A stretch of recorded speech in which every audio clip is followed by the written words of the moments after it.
Bienvenue à l'Exponentialiste, une émission pour ceux et celles qui veulent aller plus loin dans leur marche avec Dieu et qui veulent entrer dans leur destinée. Ici Luc Dumont, merci d'être là aujourd'hui pour notre rendez-vous d'inspiration. On parle de comment dominer dans ton univers. Dieu nous appelle à dominer dans notre sphère d'influence, dans l'univers où il nous a positionnés. Dieu a dit qu'il nous appelle à être la tête et non la queue, à être en avant et pas en arrière. Alors aujourd'hui, je veux vraiment t'encourager à rester jusqu'à la fin de cette émission. Tu seras inspiré et encouragé, c'est assuré.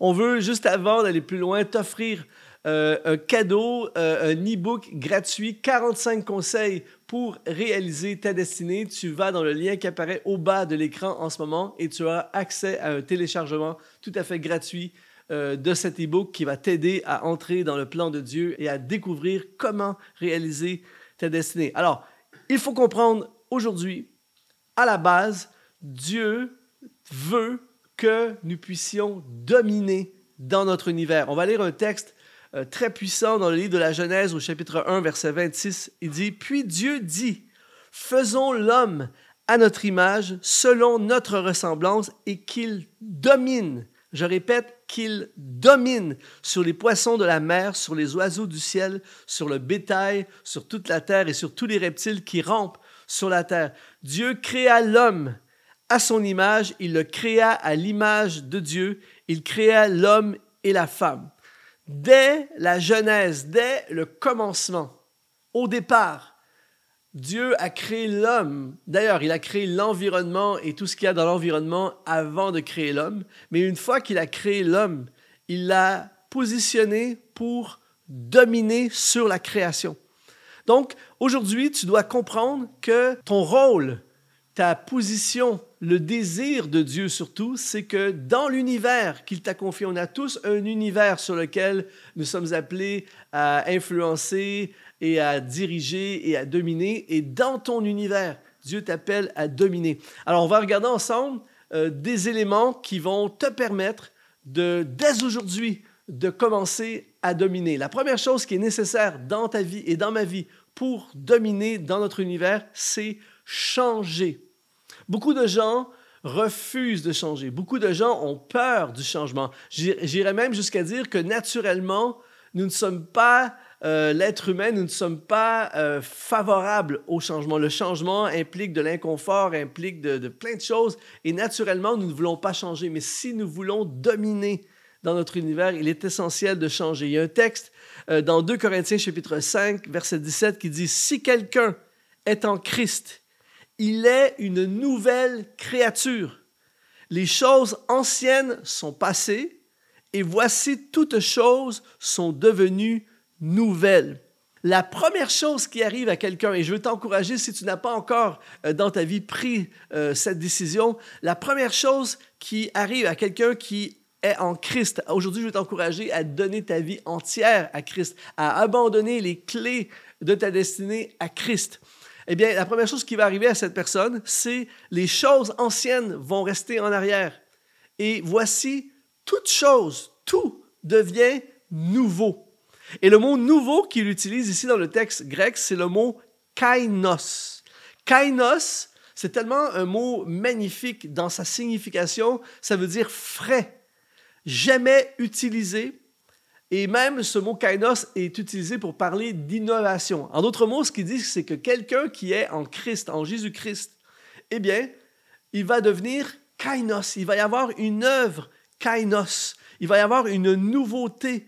Il va y avoir du nouveau. Ce qui est intéressant, c'est que la Bible dit que Dieu ne change pas. Il n'y a pas en lui ombre de variation. Jésus-Christ est le même hier, aujourd'hui et pour l'éternité. Et pourtant, il est constamment en train de faire du kainos. Et si tu veux dominer dans ton univers, tu dois absolument, je dois, moi aussi, on doit absolument changer. On doit laisser l'œuvre du kainos. Donc, les fruits de quelqu'un qui marche dans le kainos de Dieu, eh bien, il va y avoir dans ta vie, il va y avoir des nouveaux projets. Il va y avoir une nouvelle vision.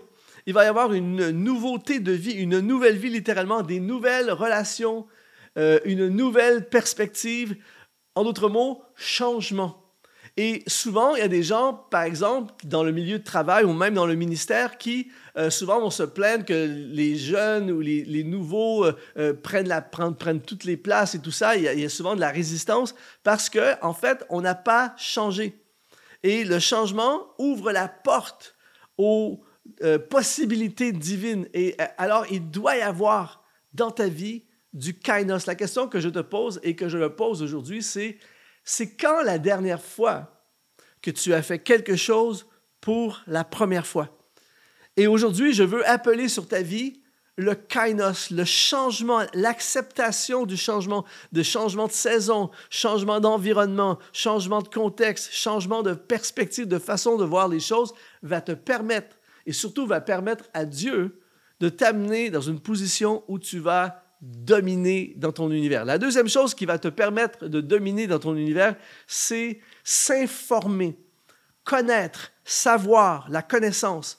Dans Romains chapitre 12, au verset 2, il dit « Soyez transformés par le renouvellement », dans le texte original, c'est par la transformation de l'intelligence, afin que vous discerniez quelle est la volonté de Dieu, ce qui est bon, agréable et parfait. Et on pourrait faire un enseignement au complet seulement sur ce passage, mais ce qui est important de comprendre, c'est que si on veut discerner la volonté de Dieu, ce qui va nous amener inévitablement à faire la volonté de Dieu, et la volonté de Dieu, c'est que nous puissions dominer, eh bien, c'est une transformation, une métamorphose de notre intelligence. Et l'une des façons de changer notre façon de penser, notre savoir, c'est d'apprendre des choses, de s'informer, de savoir. L'une des choses qui permet aux gens de dominer dans le monde autour de nous, c'est la connaissance, c'est de savoir. L'ancien président, très célèbre président Abraham Lincoln a dit ceci. Écoute bien, c'est vraiment puissant. Il dit « Je ne prends pas en considération un homme qui n'est pas plus sage aujourd'hui qu'il ne l'était hier. » C'est quand même violent un peu comme déclaration, mais ce qu'il dit, c'est que si tu n'as pas des nouvelles choses dans tes pensées, si tu n'as pas grandi en sagesse, si tu ne sais pas plus aujourd'hui que tu savais hier, eh bien, tu n'as pas de futur, en d'autres mots. C'est ça qu'il veut dire. Alors aujourd'hui, je veux t'encourager à développer, à investir dans le savoir. Savoir des choses va te permettre de dominer. John Kennedy a dit ceci, « Quiconque arrête d'apprendre est vieux. » Eh bien, je crois qu'il y a des vieux de 22 ans qui sortent de l'école et qui cessent d'apprendre, eh bien, ils sont déjà vieux. Nous avons un programme chez Exponentiel de mentorat qui s'appelle Exponentiel Classroom, et à tous les mois, j'offre un résumé des livres qui ont changé ma vie. À tous les mois, il y a un livre différent dont je fais un résumé et que je propose à mon groupe. Et l'une des choses que je dis, c'est que ceux qui lisent dominent. Pourquoi? Parce que quand on lit, on apprend des choses souvent qu'on ne savait pas. Ça élargit notre esprit, ça élargit nos connaissances. Et quand tu sais ce que d'autres ne savent pas, tu domines. Par exemple, si tu sais comment t'orienter avec un groupe de personnes qui sont complètement perdues, c'est toi qui domines. Si tu sais comment gagner de l'argent avec un groupe de personnes qui est pauvre ou qui n'a pas d'argent, c'est toi qui domines. Si tu sais comment diriger avec un groupe de personnes qui sont désorientées et qui ne savent pas quoi faire, eh bien, c'est toi qui domines. Alors, si tu veux dominer dans ton univers, cherche l'information, apprends, découvre, lis, étudie, informe-toi, forme-toi. C'est pour ça que sur notre plateforme exponentielle.net, nous offrons plein de formations en ligne afin d'aider, d'équiper les gens à élargir leur savoir, parce que si tu sais, tu domines. Par exemple, quand je vais au garage pour ma voiture, eh bien, le mécanicien qui sait tellement plus que moi domine. Quand je vais ou quand tu vas chez le médecin parce que tu as un problème, un souci de santé, et que lui sait plein de choses que toi et moi, on ne sait pas, eh bien, c'est lui qui domine. Alors, si tu veux dominer dans ton univers, sais plein de choses que les autres ne savent pas. Investis en toi-même, investis dans ta connaissance, et si tu t'informes, si tu sais plus que les gens qui sont dans ton univers, c'est toi qui vas dominer dans ton univers. Troisième chose qui va te permettre de dominer dans ton univers, c'est connaître ton but. Dans Jérémie chapitre 1, verset 5, un passage tellement touchant, c'est Dieu qui parle, il dit « Avant que je t'eusse formé dans le ventre de ta mère, je te connaissais, et avant que tu fusses sorti de son sein, je t'avais consacré et je t'avais établi prophète des nations. J'aimerais dire à quelqu'un aujourd'hui, tu es un enfant de la destinée. Et ici, Dieu avait déjà, avant même que Jérémie arrive dans ce monde, Dieu avait déjà un but pour lui. Dieu le voyait comme prophète des nations. Et j'aimerais dire à quelqu'un aujourd'hui que Dieu a un but pour ta vie. Et si tu veux faire partie de ces gens qui dominent dans leur univers, il est essentiel qu'en priorité, tu découvres le but de ta vie. C'est pour ça qu'on crée toutes sortes de formations. C'est pour ça qu'on a créé exponentiel.net. C'est pour ça que j'ai créé une formation qui s'appelle « À la découverte de ma destinée » pour aider le plus de gens possible à trouver le but de leur existence. Parce que quand tu ne sais pas ton but, tu ne sais pas pourquoi tu te lèves le matin. Tu ne sais pas pourquoi tu gagnes de l'argent. Tu ne sais pas, tu tournes en rond en fait. Et tu n'as pas cette possibilité de dominer dans ton univers. Mais quand tu sais le but, tu sais pourquoi Dieu t'a placé sur la terre, tu sais pourquoi tu es là, ça change complètement ta dynamique de vie, ça change tes priorités, ça change ta façon de gérer tes finances, ça change les relations autour de toi, ça change complètement le programme de ta vie. Et tout à coup, tu passes de follower à leader. C'est pour ça que Martin Luther King Jr. a dit cette phrase tellement puissante. Il dit « Si un homme n'a pas de but dans la vie, il ne convient pas de vivre. » Lui aussi fait une déclaration très violente, mais je comprends ce qu'il veut dire. C'est que si tu n'as pas de but dans ta vie, tu deviens passif et tu ne peux plus être quelqu'un qui domine dans sa sphère d'influence.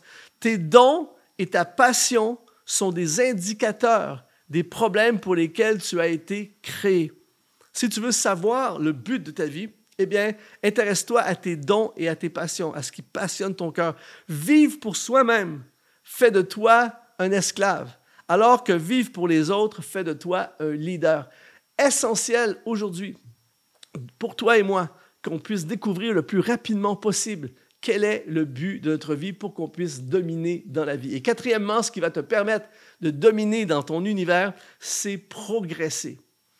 Malheureusement, alors que je fais la tournée des églises, je rencontre des gens un peu partout dans le monde depuis pas mal d'années maintenant. Je suis toujours frappé de voir le nombre de personnes qui ont cessé de progresser dans leur vie, que ce soit dans le ministère, que ce soit dans leur carrière, que ce soit dans leur vie spirituelle. Il y a des gens qui ont donné leur vie à Christ il y a 20 ans et qui ont arrêté de progresser depuis, qui ont fait quelques pas d'avancement à une certaine époque et qui ont cessé de progresser. Je vais dans des églises parfois qui n'ont pas progressé depuis 10 ans, depuis 20 ans.